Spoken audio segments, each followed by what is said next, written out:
Disons que, Vous avez été directrice d'école, hein, à oui, Sault-Sainte-Marie? oui, oui, j'ai été Pour quelle directrice. école?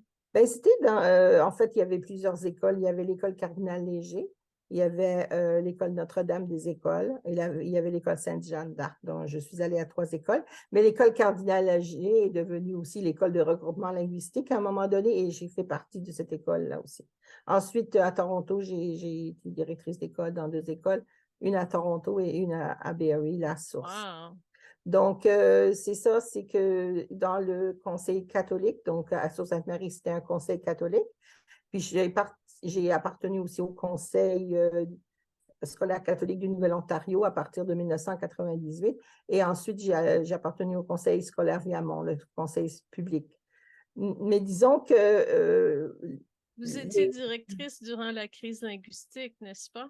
oui, oui, j'étais directrice durant la crise linguistique à Sault-Sainte-Marie, donc il Puis fallait c'était vraiment. dans les moments les plus percutants de notre Oui, histoire francophone, hein?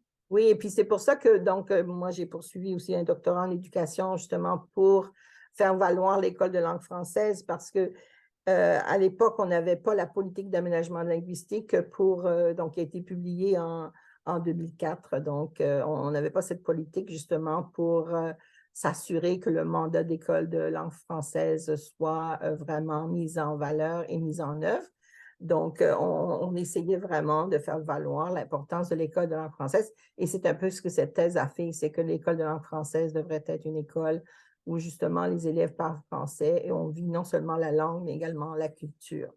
Donc voilà, c'est un peu ce que j'avais fait dans cette thèse, mais c'est important que l'école soit reconnue comme une communauté de parents, d'enfants et d'enseignants qui croient donc en la vision et la mission de l'École de langue française et en son mandat, hein, qui est justement, c'est pour la pérennité de la communauté francophone d'aujourd'hui et de demain. Ce n'est jamais fini. Alors, naturellement, tout est important à l'école. Puis, dans notre plan à l'époque, on avait parlé justement d'éducation artistique, non seulement de la langue, mais de la culture.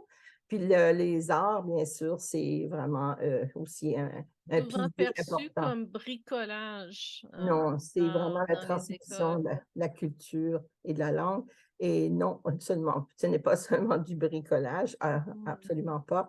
Alors, d'après moi, les arts, c'est très important. Et naturellement, de nos jours, on sait que ça fait partie justement du pilier du bien-être aussi, hein, non seulement de la culture, mais aussi c'est une question ça contribue au bien-être de la personne. Et puis, on sait que le bien-être va aussi contribuer justement au sentiment d'appartenance à l'école de langue française. Donc, tout ça, c'est important. Ce sont des besoins humains. Alors, c'est un besoin humain, justement, les arts, donc la culture, les arts, l'éducation artistique. Oui, il y a comme un mouvement vers le fonctionnel, puis la science, plutôt que vers les humanités, la littérature, les lettres, les arts, ces jours-ci. Êtes-vous Oui. d'accord?